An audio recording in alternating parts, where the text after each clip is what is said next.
Yes, I've got you under my skin. I've tried so not to give in. I said to myself, this affair ain't never gonna go too well. But why should I try to resist? Hey, welcome back to the podcast. Thanks for listening. Thanks for checking it out. Thanks for downloading, all that stuff. If you could take a minute to rate and review, that'd be awesome. My guest this week is a really good friend of mine, Philly guy, music fan, deep thinker, just super interesting guy with lots of fun stories. He's worked with some incredible musicians here in LA, and just a great dude. You'll hear. Please welcome to the podcast my buddy, Greg Ruoff. Man, what a crazy, year and a half it's been, man. So as you know, I think you knew that Tool was in the studio back, I don't know, before Fear Inoculum came out. Yeah. And, that went awry, unfortunately, due to circumstances out of my control.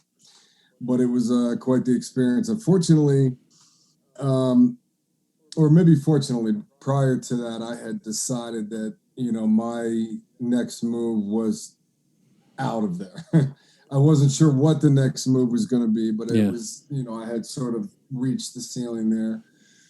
I had hit sort of a creative wall, and I needed to expand. So when I got the Tool gig, it was, and I apologize, I'm a little tired right now. I'm dragging ass, but it's all good. Anyway, when I got that gig, it sort of reinvigorated me for a little bit. Yeah. And it was, as you can imagine, it was a thrill. It was a thrill for me. Yeah. So it kind of reinvigorated me, but then it was almost like the forces of nature said, look, man, don't get too tied down here to this. And when that whole thing went down, I don't know the whole story. I don't know. I don't know what happened. Are we taping? Yeah, but I can edit it. It's all good. It's really not much to it. So I'll take you back I guess I haven't told you the story. So, the genesis of that was, a very good friend of mine is friends with the producer, Joe Barisi. And I know Joe too, but I don't know him. He's not one of my close friends or anything. Yeah. And he calls me up one day and says, bro, I may have a killer gig for you. And I'm putting your name in the hat with my stamp of approval on it. And I said, killer, man, what's the gig? And he said, I can't tell you right now. He said, it's high profile and it's a banger. And I got really excited, and I sort of probing him. I'm like, would I be stoked? And he's like, oh, you'd be fucking thrilled, man. So, it was a couple nights I had to sort of wrangle in my brain what this could possibly be. Yeah. Being in the business, I sort of knew, what projects were going on and what could possibly land on my doorstep. I had no idea it was that, because that thing was so out of left field after an 11-year hiatus. Yeah. And it was they have a very tight-knit crew. Their management is literally one dude and his assistant, and have been there with them since, from the very beginning. And so it's a very tight-lipped, very tight-knit crew. And so there was no, you could have your ear to the ground and you wouldn't have caught any whispers of anything. And then all of a sudden, I get a call to meet with Justin and Danny and Joe, the producer, Joe Barisi. And it was thrilling, and I almost fell out of my chair when I heard that. I was pretty excited, and in that business, you got to maintain that professionalism and all that, but you know, the fanboy in you still gets excited. You know, I mean, that's the reason I even got into the business in the first place. So anyway, so long story short, Danny and Justin came by. It was a thrill. Got to walk and talk with them, show them the space. They loved it. And then I'll never forget, on the way out, it was Danny, and Danny, like, he's a big boy. Yeah. He extended his hand and he said, "Yeah, I'm Danny, by the way." And Justin extended his hand, and I just kind of joked. I said, "I know who you guys are, believe me." Yeah.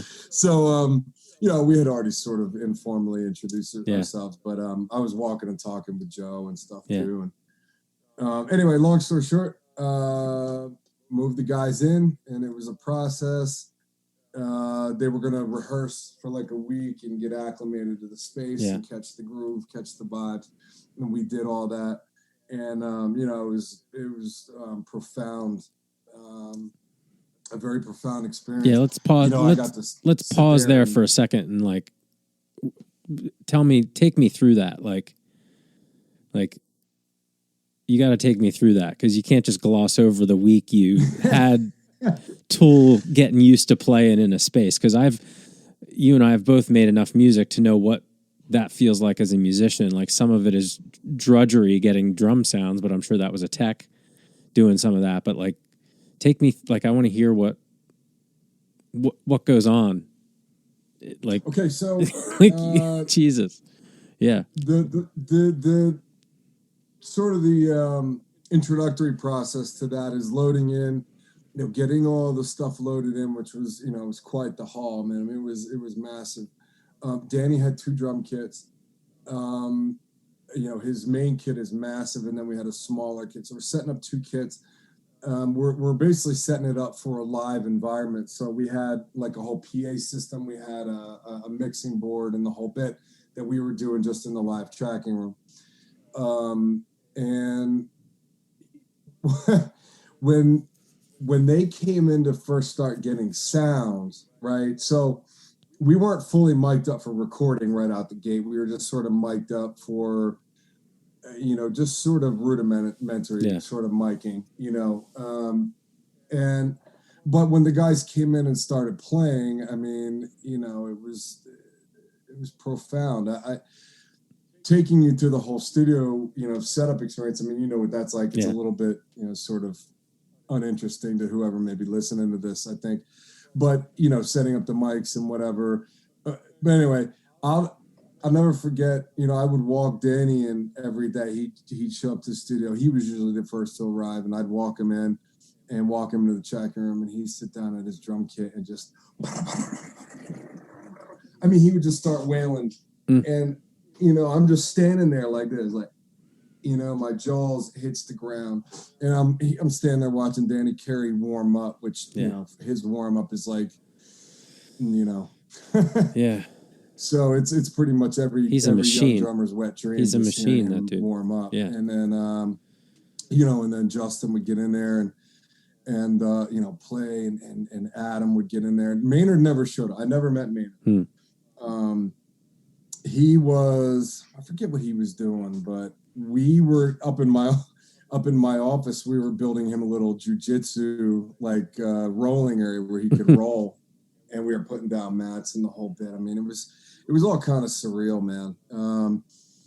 But you know, I'll never forget when those guys actually got dialed in and sat down and started rehearsing together old material. Yeah, Schism, 46 and 2, Vicarious. There was a handful of other tracks I can't remember off the top of my head, but I mean, they're just in a tight. They play very tight. Yeah, they just in a very tight little circle, and they're all locked in with each other. You know, Justin's with. It's incredible, and to hear those guys just plug in, turn it on, and be so locked in and tight was just incredible. Yeah. So, yeah, man. I mean, you know, I had lunch with the guys and had barbecue with Danny one day, and you know, just the nicest dudes. I mean, truly the nicest guys, and Adam's a very reserved guy. You know, he's very, very reserved, sort of in his own little Adam shell. But then he sort of pops out every now and then, and you know, and intermingles.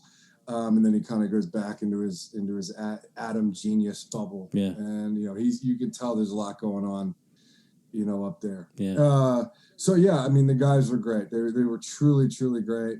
Their crew is great. Justin's bass tech happens to be Mike Inez's bass tech from Alice in Chains, and he was just filling in for Justin's normal tech. And I knew him from working with Mike and whatnot. He's a great guy. So you know, we were talking about Mike and all that, and so anyway, so we're about a week in and we start really getting dialed in to go into full tracking mode, and I mean, we're all set up and we start getting drum sounds, and the guys weren't there on this day. You know, it was more just Joe getting all the sounds dialed in and whatnot, and we weren't going to Pro Tools. We were doing everything to tape, and then there's a whole front story to that. So we had all these, you know, reels of tape, but we had a lot of the flanges were bent, you know, and they wouldn't roll right on the tape machines. So we had to go hunt down getting new reels and the whole bit. Yeah. So it was a process. But anyway, when we finally got that all set up, we got the Pro Tools rig rolled out. We got the tape underway, and because we were going to tape and not Pro Tools, we were bussing everything. And what happened was, and this is kind of boring, I'm not going to get into the tech aspect of this, but essentially when you add a bus, we noticed a hum. There was a hum, an introduction of a hum into the signal path. But because we were using, which on its own wouldn't have been too bad, even 2, maybe 3 buses wouldn't have been bad. But when you multiply those buses, the noise floor comes up and up and up. And that hum became too much to bear. You know, we really couldn't work with it. And so, you know, between myself, my tech, and my guys, we're all just running around trying to figure this out. And we're swapping out amps out of the console, and we're doing everything possible. You know, long story short, but there was a lot of troubleshooting, a lot of trying to fix this and patch it up. And you know, we almost got it to work. Unfortunately, we were just running out of time. And Maynard was to go on tour with A Perfect Circle. And so he only had a very, very small window to work. And so really the time constraint became, you know, we were trying to race the clock. Yeah. And we just ran out of time, and they just didn't really have any other options. So, you know, that's the way it went. And it was probably, so it was like, I went from the most profound, intense highlight of my career, which was getting to work with, you know, some of my heroes, to literally having it fall out from underneath me. And it became the lowest point of my career. So it was both the lowest and highest.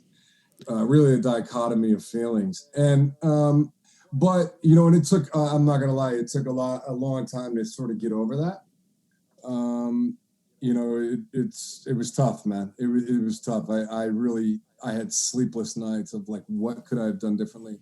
How could I have prepared better? So let me ask this. So you weren't a tape shop. You basically you had to rebuild the studio to make it work. Is that? No,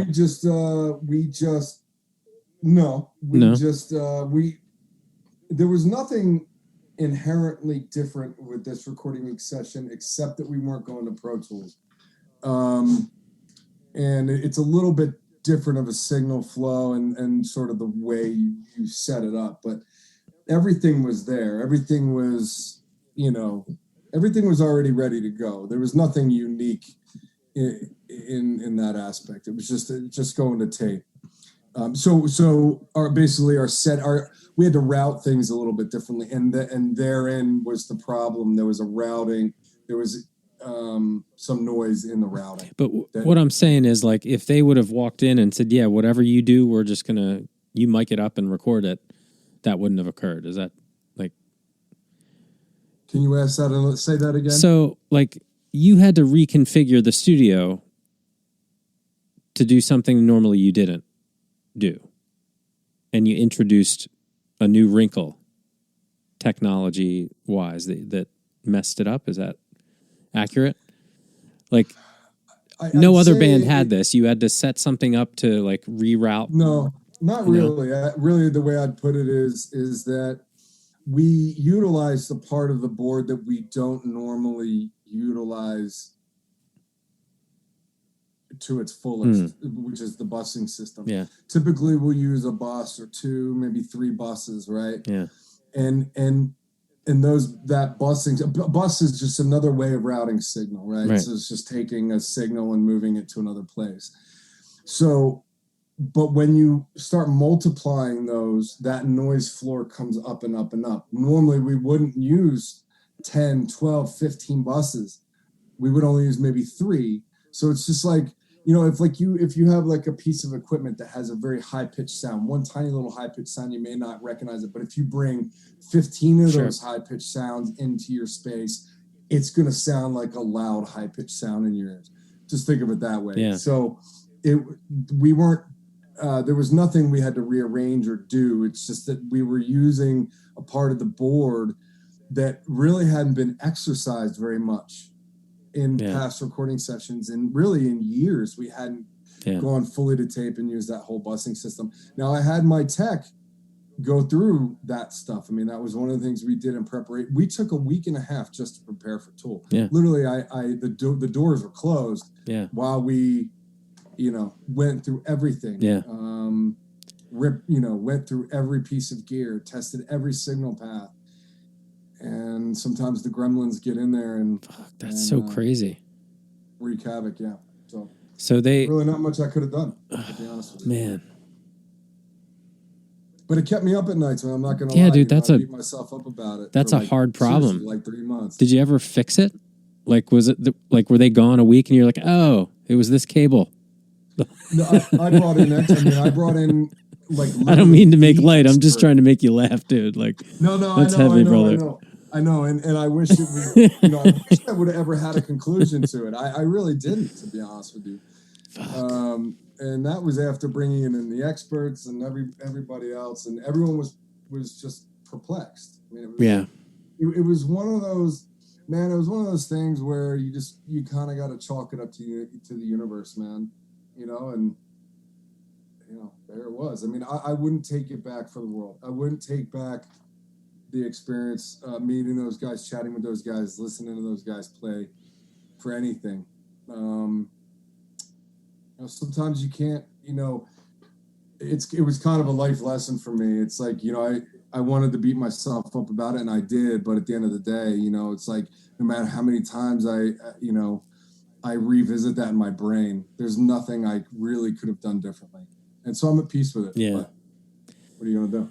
Yeah, that's kind of where I wanted to make sure you were, because it's like, dude, that's like beyond weird technical glitch shit that just happens. And, I guess if you're not Tool, you're like, well, the record's going to have a weird buzz on it.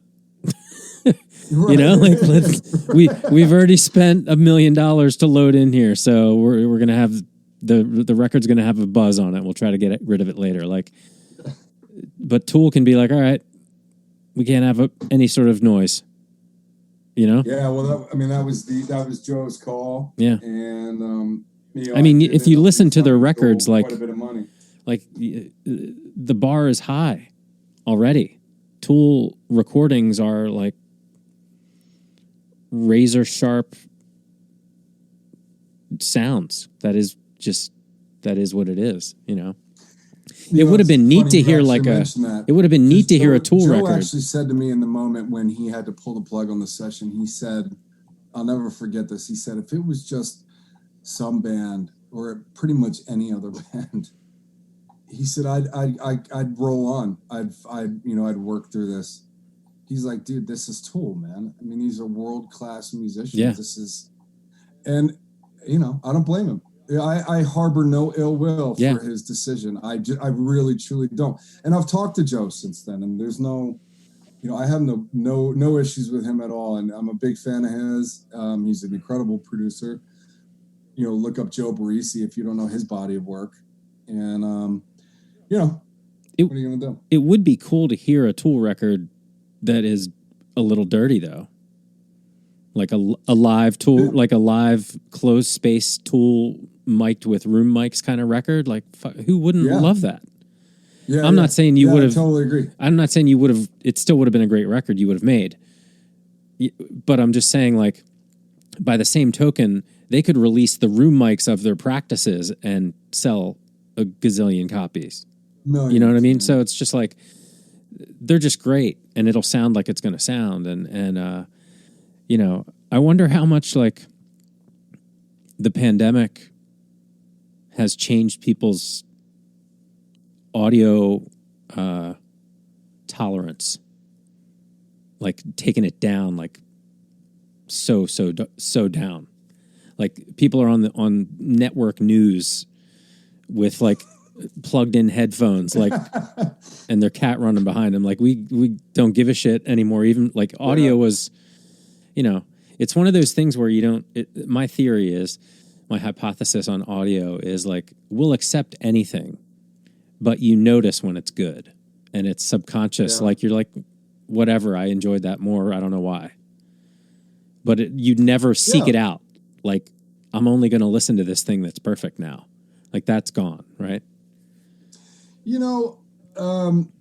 There are classes of people, right? And I think the younger generation has gotten, I call it the earbud generation, right? So, like, back in the day when audio engineers were making records, they weren't testing their mixes on earbuds. But in today's world, you have to check your mixes on earbuds because so many kids, that's what they're listening to, right? Yeah. You're not just listening to, high definition audio. You're listening to on crappy sources. Yeah. And sometimes you just listen to it right out of your phone or whatever. Yeah. So I think that but then there's a whole nother class of people, that like their foods made by top chefs. They like their top high-end fragrances. They like their, whatever it is. Audiophiles they're a certain breed. Yeah. Me, I think it's befitting, or it's specific to the music and to the band themselves. I'll give you a good example. The band Down, right? Phil Anselmo's side project band. Their first record sounds like it was made in a garage. Yeah. And it's fucking perfect, man. Yeah. I mean, it fits the music, it fits the vibe. It sounds, like the drummer's playing on trash cans. Yeah. I mean, it's just, but it works. It works for them. Yeah. Do I think Tool could pull that off? Yeah, actually, I think it would be fucking rad. I honestly never even thought of that until you brought that up. But yeah, throw a couple room mics, throw a couple mics in the corner, or there's not just in a circle around them. There's not a Tool fan that wouldn't want that. Not one. Like, their records are great too. Keep doing that. Also, like, do both things. Like, that's the shit. Like, I don't know. I mean, it's interesting. We sacrifice maybe quality for authenticity in this whole thing. You know what I mean? And it's a good swap in a lot of ways. And then the swell will, like, when we start to come out of it, start to pick back up. Basically, good always wins. Just be good at shit. And eventually it wins out. No, I mean, you don't even need the best microphones, right? And, I've had this conversation ad nauseum with people in the business. Nothing beats a finely tuned instrument, a good song, and a good player, right? You can record it with a whole bunch of SM57s and it's still going to sound great. Yeah. If you have a great song, a finely tuned instrument, and a good player, that dwarfs everything. Yeah. So, I mean, and Tool are clearly all three. Yeah. They're all three, and really great guys to boot. So, I will say this, I forget which one of them I was talking to, but I think it was Adam was talking that it was their last album to fulfill their record contract. So who knows what they're going to do now that they're not bound to the label anymore. I mean, they had to deliver one more record. Interesting. I mean, it took them a long time to deliver it. Interesting. But we'll see what they do. I mean, I think Tool could go in a million different directions, and it would none of them would shock me. Yeah. You know what I mean? Yeah, that whole record pressure thing is weird. It's like a weird holdover that it just doesn't make any sense anymore. Yeah, not really. Especially not to guys like that who could self-fund and don't need the promotion. Yeah, I mean, but they don't need it. But it's like they could use their power for good, but they don't. You know what I mean? Like, I don't know. It's weird. Like, Spotify doesn't pay well yet for artists. Like, that's weird. They should get their shit together. Like, we realize the internet's here now. Like, we realize there's artists making music, and you don't need, some of the. I mean, look at Billie Eilish. Like, incredible record made in a bedroom. You know what I mean? Like, the things that record companies were supposed to do. It's great if they can still do them, but they don't need to do all of them anymore, and they don't need to spend the money the way they used to before.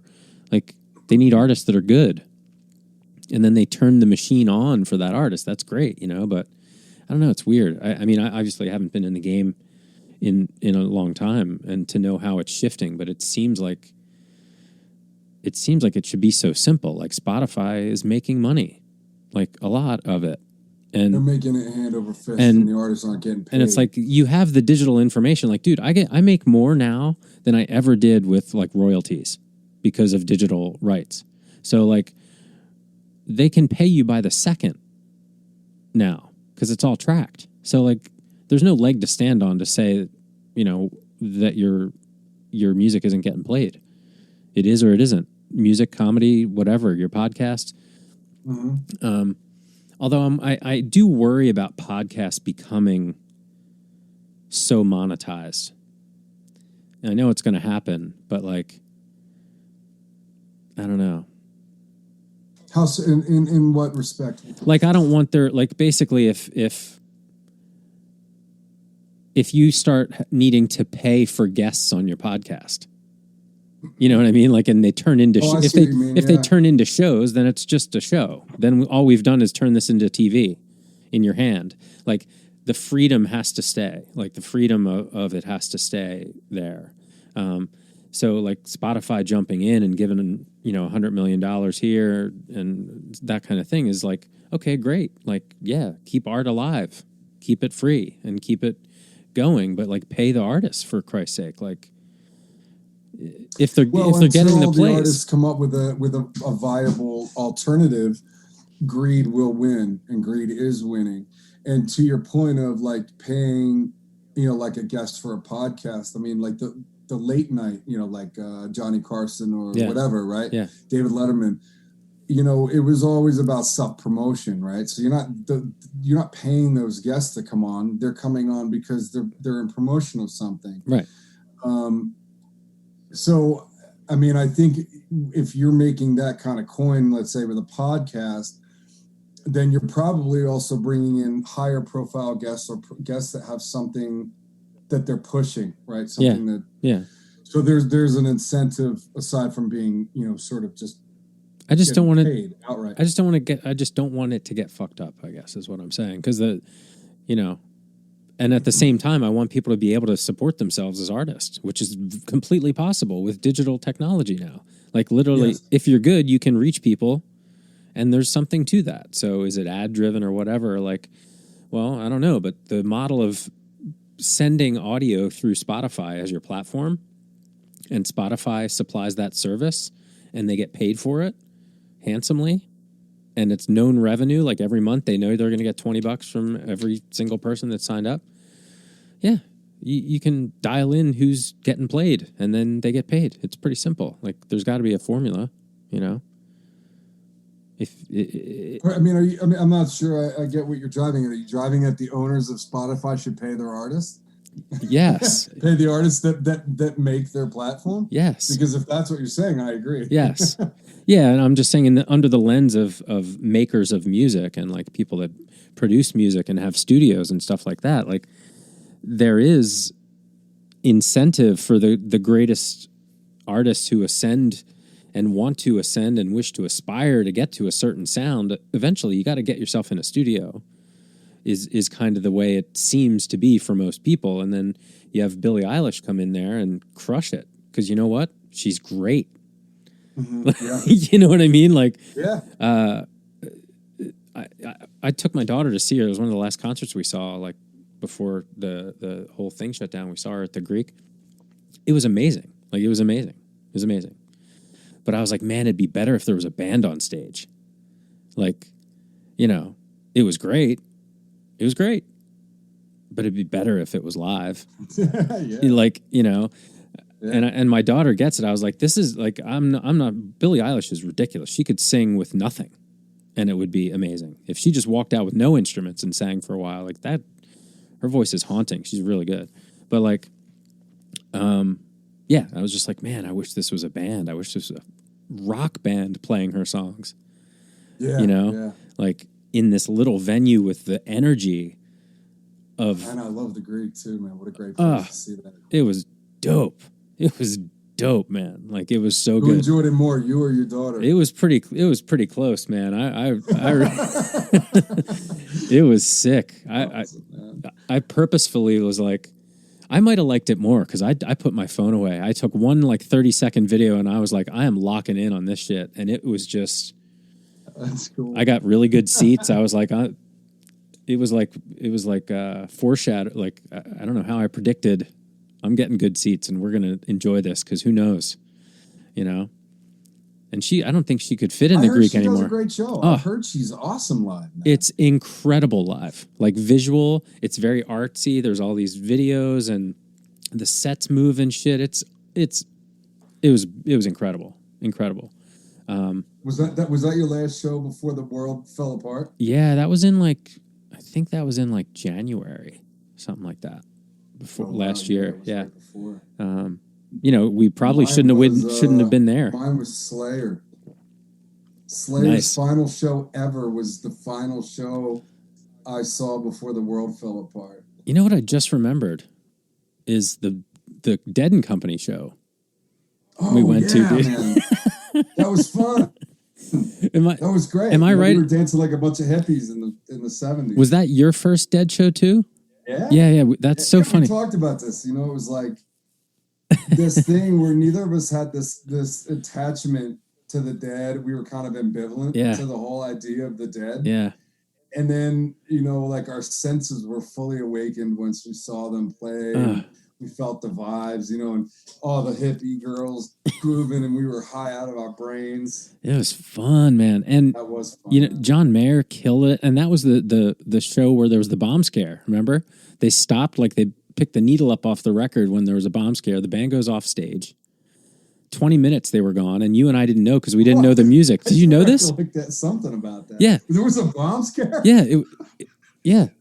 The band got hustled off stage mid-song, but you and I didn't know that because we didn't know what song it was or where they began. So, sounds about right. So then 20 minutes later, they come back on and pick up right where they left off. That's right. I do remember that. Remember Josh was like, holy shit, they picked right up at the end. And it's like legendary. It's like the bomb scare show. People know about it. Like, oh my God, I forgot all about that. That was a good time. That was fun, man. I appreciate that invite. Yeah. Because honestly, man, I probably wouldn't have paid to go. Yeah. I mean, when you invited me, I was like, yeah, I'm happy to pay, right? But like, I wouldn't have gone out and said, I want to go to Dead and Company. Yeah. And then after we went to that show, they came around like the next year. I'm like, yo, Maddie, what are you doing on this day? Dead's coming. You're like, oh shit. I know. God. And I didn't go. I wish I went. It was so good. It was so good. I was like, I get it. Cause I've been to Fish shows, like 20 Fish shows in my day. Oh yeah. But like, I thought it was a totally different thing. I was wrong. The music's different. The musicians are different, but it's that thing that you get at Fish shows, whatever it is. And I've done, I've had every version of a Fish show, like to be there and see it in all kinds of states of consciousness. And like, it's always awesome. That energy that's there is there anyway. If you choose to take psychedelics or whatever, it changes the experience, but it's still tapping into whatever that is. And it was there at the Dead Show too. Like, it's just, Yeah, it was that same energy. It's an energy, man. And it's, you know, it smells like patchouli and marijuana smoke, but the energy's there regardless of what's going on. It's just the resonance of all those humans feeling the exact same euphoria at the same time. It's like ancient. Yeah. It's ancient shit. Yeah, I those shows, man. It really is more than probably, you know, your traditional rock show. I think it's, you know, it's really it is the audience that sort of makes it. You know, it's what the audience is putting out and giving into the whole, you know, sort of aura and vibe, man. And it was killer. And I've been to lots of Fish shows too. Like, I went to Fish's first festival at Plattsburgh in New York in the Adirondacks. Yeah. And it was on a big Air Force base. It was 250,000 people. MTV documented the whole thing. And I did the Lemon Wheel one in Maine. I got a great story about that. Let's talk about that. Let me tell you about my drug box. Were you at Lemon Wheel? This one? All right. So we're in Plattsburgh at Fish's first festival ever. And there was it was just a big Air Force base or whatever, and they put those metal gates up like everywhere in the entrance way to where the stage and the crowd would be. Yeah. Of course, it was just a whole expansive, you know, I can't even tell you how many acres. It was just huge, right? Yeah. But they sort of sectioned off the concert area and you had to go through these gates. And every 30 feet or so, there was a guy who would give you that fake frisk, you know? Yeah. And then he had a little box next to him. And like, if you were stupid enough to not like put your drugs like in your sock or something and you felt it in your pockets, he'd take it, throw it in the box and send you on your way. There was no arrests or nothing. It was just, dummy. Dude, you can't bring in that big sack of mushrooms. You get in there, you know, that kind of thing. So anyway, we're standing back and we're watching this thing. We're watching these drugs come off these people and go into the box. So it's me and my buddy Mert and my good friend, my dear friend Sarah's boyfriend Matt. So it's me, Matt, and Mert. And we all devise this plan. We're like, all right, look, we're going to go in. We're going to distract the guy that's like, and then you're going to grab the box and fucking run. So according to plan, according to plan, we go in. And me and Matt distract the guy, like we're going into the show. We get him all tied up. We're talking to him or whatever. Merc grabs the box and runs. And we were already through. Like, the guy was done with us by this point. And we take off and Merc's going, I got the box! I got the box! And we run up to this hill. And anybody who's watching this that was at Plattsburgh, anywhere in the general vicinity, probably knows who I am and what we did.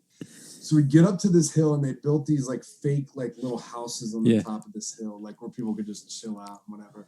So Mert runs up to this hill and puts the box down, and we're all in tow. And we get up there and we just start ripping through the box, man. It was a pretty big box, and it's full of drugs, man.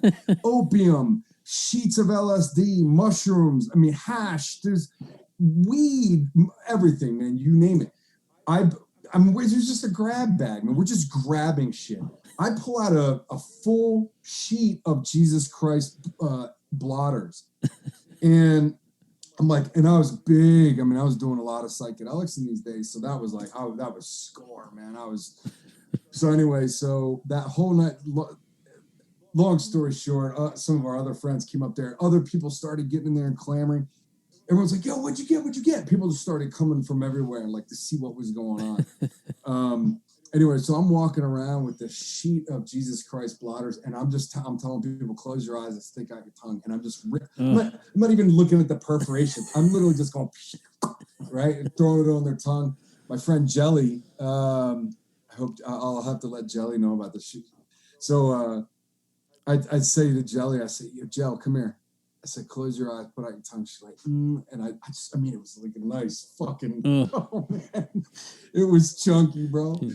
And yeah, that was a wild night. That was a wild night. Fish played that night. Everyone had those glow necklaces. Whipping them around. Crazy, dude. We were tripping balls. All I saw was just like all these neon.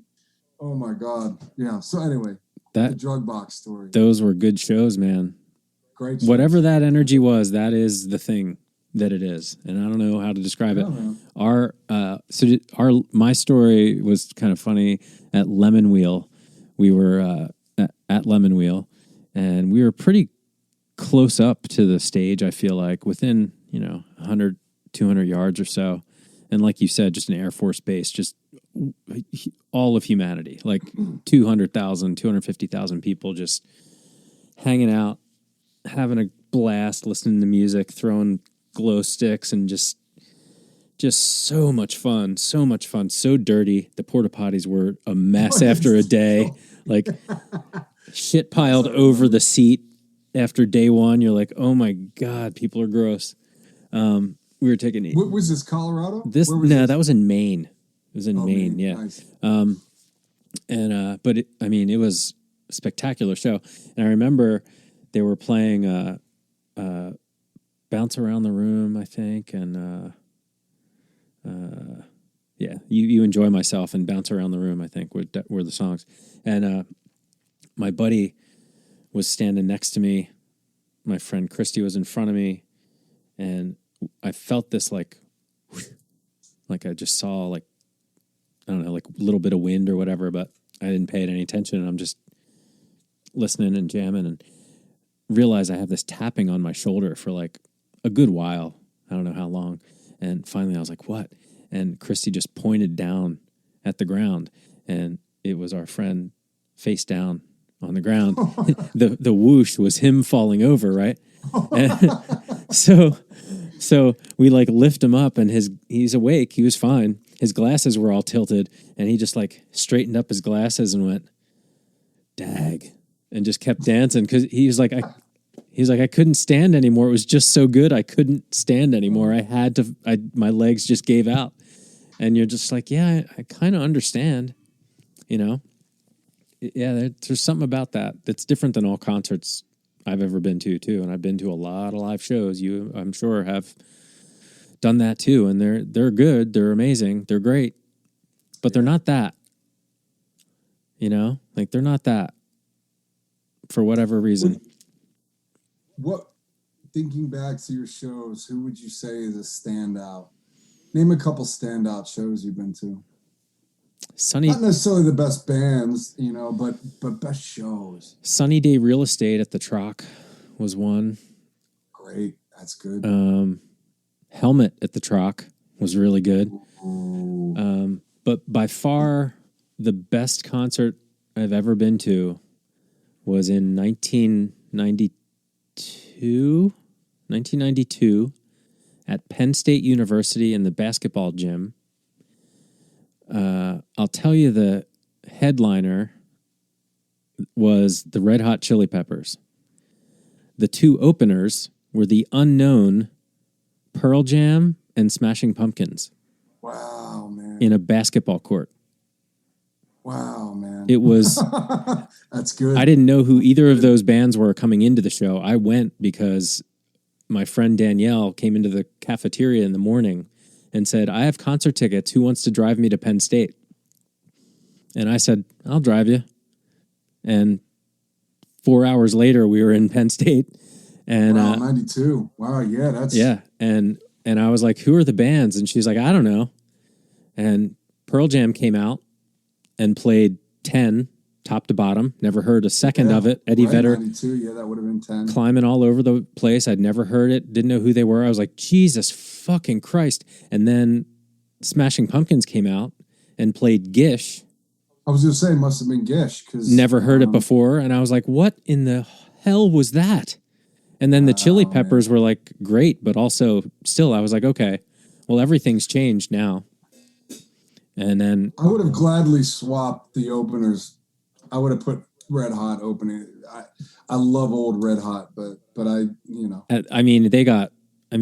won't say they got blown off the stage because all three shows were great, but like... Yeah, early Peppers would have been great. It broke my brain seeing those two bands right in a row, and like just at the very, like the drummer was the guy who played traditional style, like in the video for Alive, Pearl Jam, the first drummer that played with them.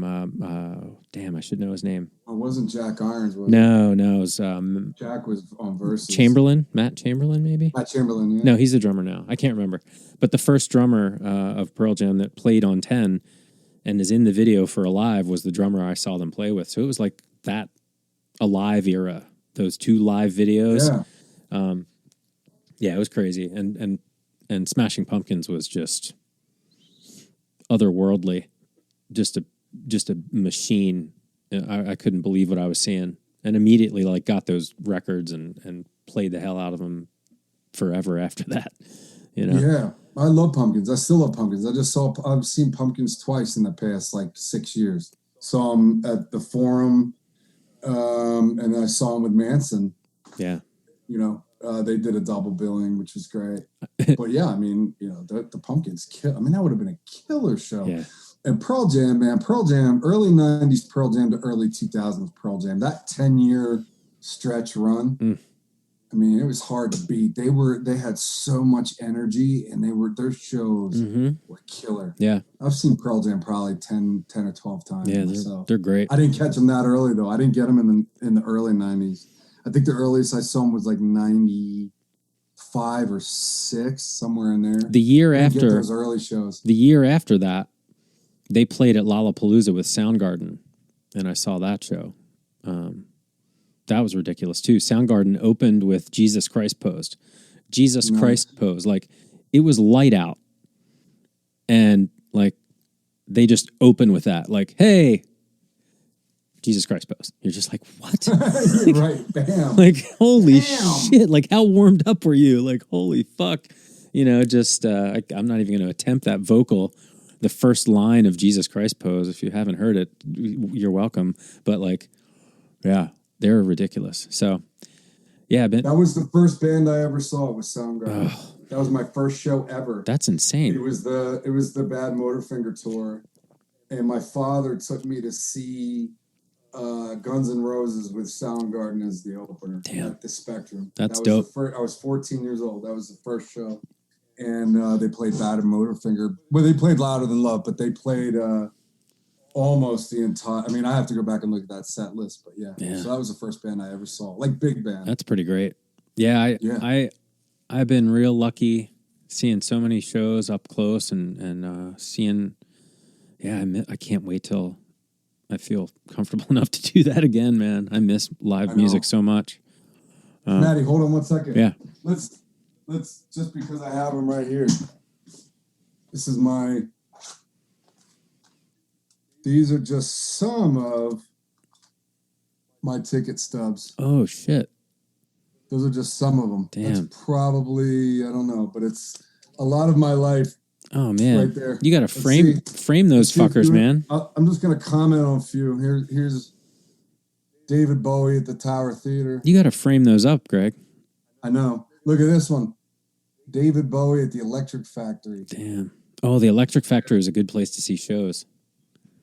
Really good place to see shows. The Hammerstein Ballroom. That was the pre-Lateralis tour. They only did 6 shows before the release of that album. That was in New York City. This is one of the most coveted tickets in town. Listen to me. Pause yourself right now, and I'm going to tell you what the rest of your life is right now. You ready for this? Go ahead. I'm not even fucking joking. You start right now. Greg Ruoff's Ticket Stub podcast.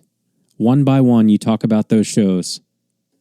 One show per. I'm not fucking kidding. That's a great idea, man. I wish I could remember half of them. Well, that's a big stack of tickets, dude, and that's going to be half the battle. I bet you will remember them if you really try.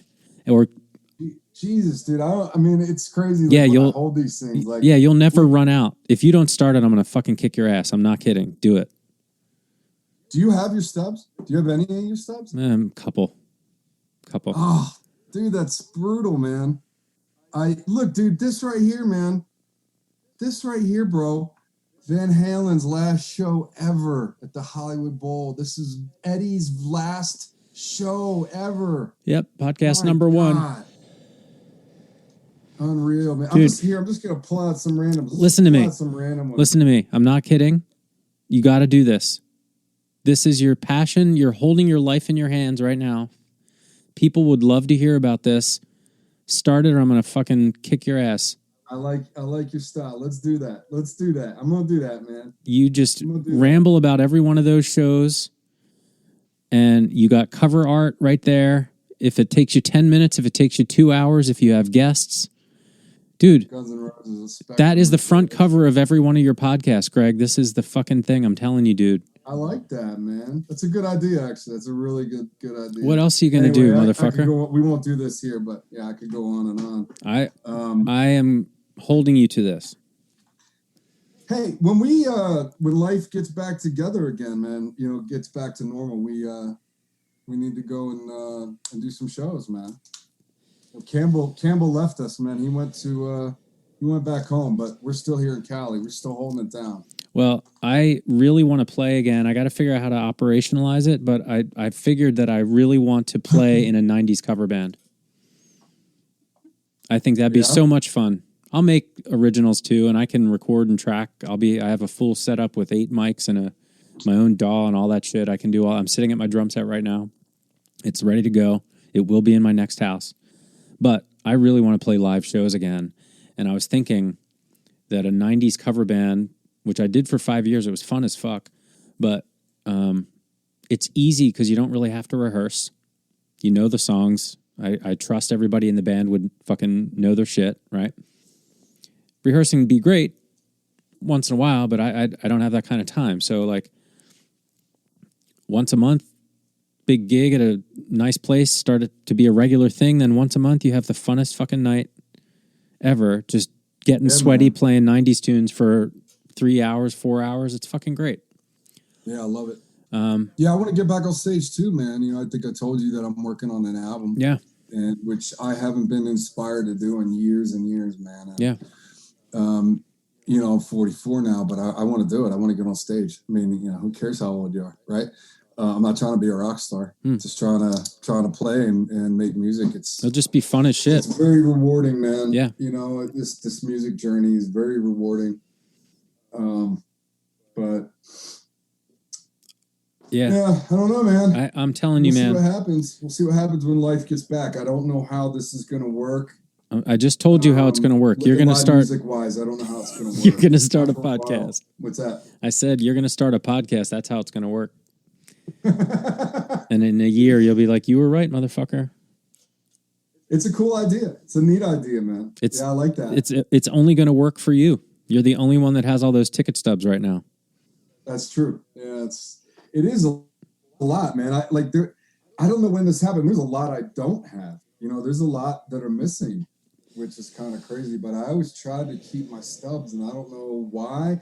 I still have the one from when I was 14. I showed you that Guns N' Roses one. I don't know how I managed to keep that all these years through all my ups and downs, man. There's been a lot of them. There's been a whole lot of ups and downs. And, it's crazy where life takes us. And I think with this pandemic, I've really grown to appreciate everything more. Everything. I've really become even more hyper in tune with my sense of smell, which is kind of crazy, right? Because smells and scents are very associative. Yeah. And so whether it's colognes or candles or incense, it's like I'm sniffing everything I can get. Yeah. And it's very associative. I think of times, places, ambitions. I'll get a smell of something and it will literally plant an idea in my head, or it will catapult me into another place and another time that I've never even lived, but where I could end up being. I swear. Yeah. I smelled something. I smelled, I'll give you for instance, the other day I smelled Tom Ford's, he has a cologne perfume called Fucking Fabulous. It's called Fucking Fabulous. And I smelled it. It's very almondy. It's got a very strong almond note in it. And it had this opulence to it. It's called Fucking Fabulous, of course. Yeah.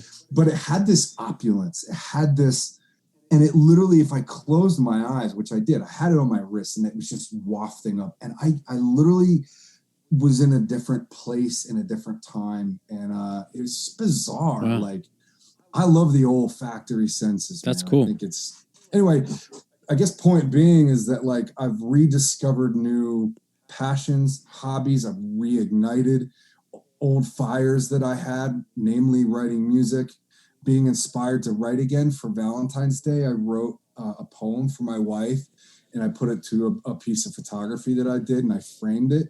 And it was like her favorite gift ever. And it was like, for years, I struggled to try and put the pen to the paper, which used to be, in all my angsty teenage and 20s years, that was like, I couldn't write. And I mean, I was just, everything that I had, a napkin I was scribbling on, I was writing. Yeah. I have stacks and stacks of writings out in the garage in a box. Yeah.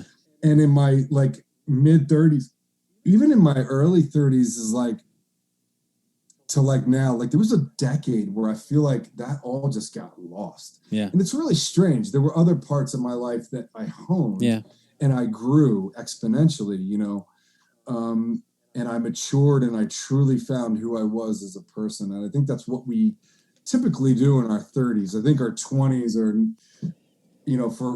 for some of us that don't just like go to school and create a family and get a white picket fence, we crash and burn a few times, and then in our 30s we really sort of find our way home and figure out who we are, if we're lucky. But I lost a lot of that creative element and that inspiration. And so one thing this pandemic did do is sort of reignite a lot of that stuff that's kind of been just sort of bubbling underneath the surface, waiting to come up. So anyway, I'm excited to get with you some more and talk about these things. And I'm going to send you some music, man. We can, have you lay down some tracks, see what you think. Yeah. That'd be fun. It's hard rocky, man. There's nothing, it's very accessible stuff. It's very hard rocky, but it's still edgy, but it's still, like I said, it's very accessible. Yeah. But, good. Yeah. It should be good. Yeah, man. We have to look at it as a positive. Otherwise it's been a waste. Otherwise we've just been sitting inside waiting. And I think, I think it'll be good on the other side. I'm very optimistic with the vaccines and all that stuff. But definitely the ignition of things is for sure really interesting. And I'm really happy that that's true. I'm sure that's not true for everybody, and that sucks. But we'll just want to survive it and see on the other side. Like I was saying before, like I can't wait to read the FBI released Freedom of Information Act shit about what actually went down these last 6 months. I'm terrified to read that stuff, man. Aren't you just a little bit like, I almost feel like ignorance is bliss here. You know what I mean? I almost just don't want to know. Yeah, I guess just so that we never let it happen again. I wish they wouldn't suppress it. I wish they'd just be like, just stop this. This is all so stupid, dummies. Like we're really wasting a lot of shit here. Some prophylactics to make sure that we don't end up in this jackpot again. Because, let me ask you something. One of the things that's come out of, and I don't know why, it hasn't really come out of the pandemic or my fear of the virus, but just something that's been swirling around in my brain for whatever reason. When I was young, I always told my mom that I was going to die young. I don't know why. It was just sort of this feeling I had, right, that I was going to die young. And my mom hated that. As you can imagine, a mom would. Mm-hmm. And I would tell her that. And I've told my wife that too. And it's not really a feeling that I hold deeply these days, but I did when I was younger, primarily because I was reckless. I was just absolutely reckless. But one of the things that's really been swirling around for me lately is just coming to grips with mortality and what that means. My own personal mortality, right? Mm-hmm. And what that means and what that, I almost feel like in a way I'm like trying to come to terms with death now, which is a really kind of weird thing to do, right? I don't know if it's that I feel like I'm getting older, or if, like, I've had a lot of people die around me, and I don't want to go down a morbid rabbit hole here or anything. I actually mean this, and I really want this sort of in a positive sense. And one of the things that I don't know if you've ever read the book Proof of Heaven. Did you ever read that? I don't think so. Well, it's about a neurosurgeon, right? Mm-hmm. Who contracted meningitis, a spinal meningitis, Mm-hmm. I believe it was. It's been quite a few years since I read it. And he went into a coma, and he was totally not spiritual at all, mm-hmm. right? He was, as a lot of these science-based people are, they don't have that spiritual side, that belief in afterlife. They're very fact-based scientific people. And he said as much. He said, I don't really have that side to me. But when he went into this coma, he experienced a near-death experience of what he considered a piece of the afterlife, and he felt compelled, literally, to give up his gig as a neurosurgeon and write about it. He was featured on Oprah and the whole bit. Yeah, there have been some contradictions in the book, and some people have criticized certain things about the book, but the story's still there, and I believe he's telling the truth about this stuff. Anyway, what I wanted to ask you is, what are your feelings on death, and what do you think the afterlife is? So simple. I give this a lot of thought. I think it's a good thing. I think we're actually late to the game as a society, thinking and talking about death. Not fearing it is kind of the secret to life, in a way. I kind of, to sum it up, like, and I do give this a lot of thought. I read about this a lot. I think about this a lot. I listen to podcasts about this a lot. It's very ingrained in, like, Stoic philosophy, for example. Memento mori, remember death. Basically, think about death every day, not in a morbid way, just in a realistic way, to be like, oh, yeah, that could happen now. Like, that happens now. That's real. So I'm going to enjoy this life, this conversation, this outdoors, this smell, this milkshake, whatever the fuck, this experience playing music, whatever, because none of this is promised. So that is pretty old school thinking. That's why there's statues of people with their eyes closed, sitting with their legs crossed, just sitting there thinking about what's going on and trying to be here now. That's everything. So I don't think I fear death. I'm not real psyched about pain and suffering on the way, though. That seems like bullshit.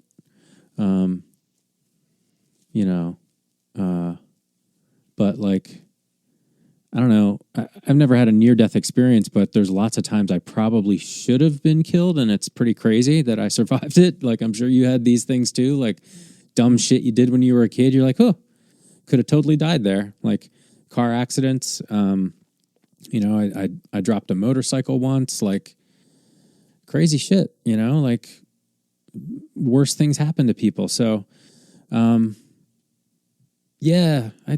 I think I have a healthy respect for it, but, like, at the same time, like, I really am a little pissed at the whole thing. I'm psyched to live. I feel like I'm just on the cusp of starting to figure the smallest bit of shit out, and, like, I want to see my kids grow old. I want to have grandkids. Like, yeah, I mean, I'm digging this shit, but it's also a reality that keeps me in check. Like, parents get sick, friends die, and you're like, well, that's real. I don't want to think about it really, but that is real. So yeah, I'm not a big fan of the whole thing, but it is what happens, and it's happened forever. It's that, I don't know if he's the one that's, like, quoted it, but, like, I think it was Ray Romano, was like 100 years, all new people, like it yeah, that's true. Like, it's true, man. Yeah, it's true. So, I Do you worry about, do you, I don't necessarily struggle with this, but I have in the past, I've thought about like, what, I don't have any kids, and not that I'm sure that would make a difference, but like, what is my legacy, right? There are people that will leave a profound footprint on humanity, right? You got a guy like Elon Musk today, and whatever you think of the guy personally, you look at what he's doing, right? And you think, dude, that guy is leaving just this incredible, mark on the world. And, there is that part of me, like you got to enjoy life and just live it in the moment. And I think as you get older and you get wiser, I think you take that abundance of experience and you live literally, you live for the little things, and you live to just soak it in while you have it. And the more mortality comes into focus and becomes a reality that you accept. For instance, when I was in my 20s, I swore I was immortal. There was nothing that could take me down. Well, now I know lots of shit can take me down. And, so that becomes in hyper focus. But at the same time, it's like, while I may be totally comfortable with the idea of death, one thing that I'll probably never be fully comfortable with is how will I be remembered, or will I be remembered? I mean, and that's kind of that's to me is scarier than the idea of death itself so like this could go in a million different directions. Like I often refer back to Pale Blue Dot. Do you know what Pale Blue Dot is? Sure. Right. So I think back to Pale Blue Dot, and I think about, Carl Sagan. I can't quote him, but Carl Sagan was saying, like everything that ever was, everything that ever existed, emperors, kings, the greatest of humanity, the worst of humanity, and everything in between existed on that pale blue dot, merely a speck in this universe, right? And then so from that perspective, it's like, what does it even fucking matter? And what is next? What is out there? And I do wonder, and I get these crazy vivid, I just like, I'll daydream about like, okay, what is that next thing? What is that like? And the reason I brought up Proof of Heaven, which I highly recommend you read, just because it's very descriptive, and it really gives you this interesting sense of what he says the afterlife is like. Read that book. Yeah. Just read it. Yeah. Add it, because you read voraciously. Yeah. Add Proof of Heaven to your list, and then let's talk more about that, because I'd be interested to hear your take on what that's like, because it's compelling. It's a compelling thought. Well, I think I do believe that it's really strange that everything would just blink out and go away. I think it probably feels a lot like somewhere between really strong hallucinogens and the time before you were born that you don't remember.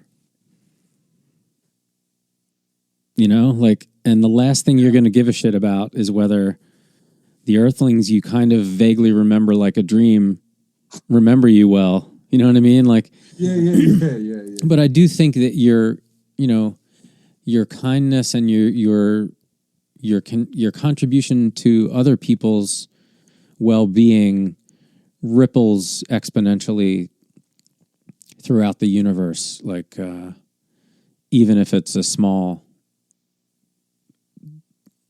body of water, like it doesn't matter the reach. It's just that's what you're putting out, so yeah, that's true.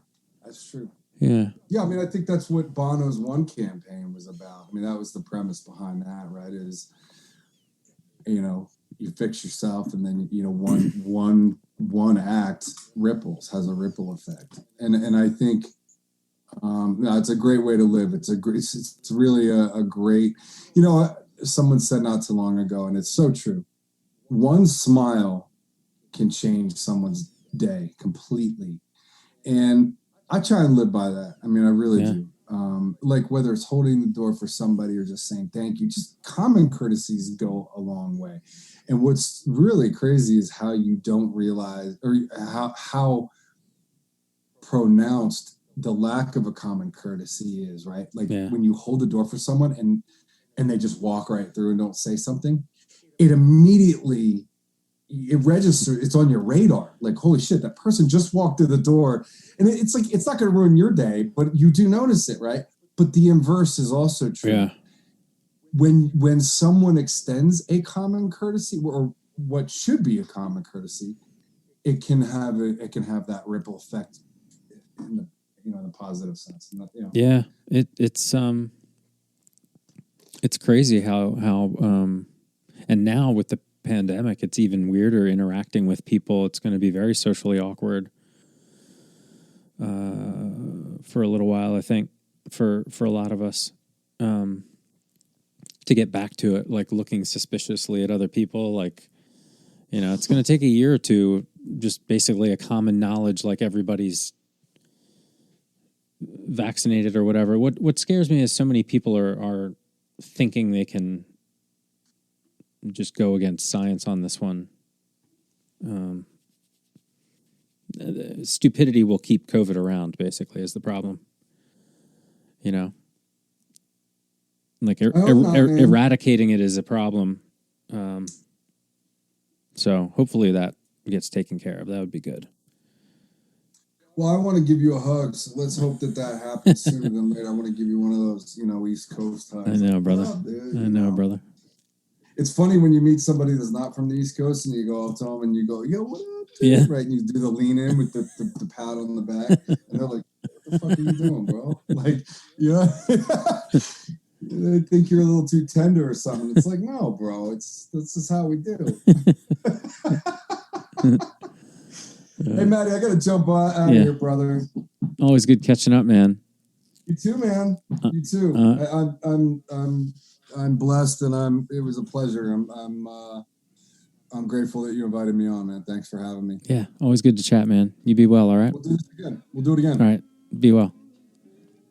Later. Talk to you soon, man.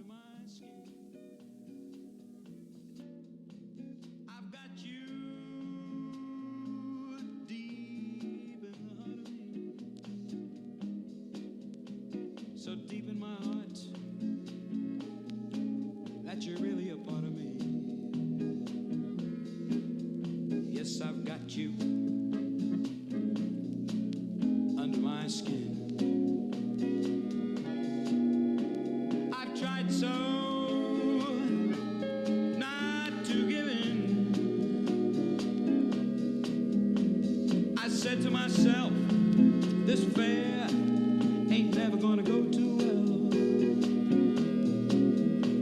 But why should I try to resist when, baby, I know too well that I've got you under my skin. I'd sacrifice anything come what might for the sake of having you near. In spite of a warning voice that rings in the nights, repeats and repeats in my ear. Don't you know, little fool, you ain't never gonna win. Use your mentality. Wake up to reality. But each time I do, just the thought of you just before I begin. Yes, I've got you under my skin. Hey there, you with the stars in your eyes. Love never made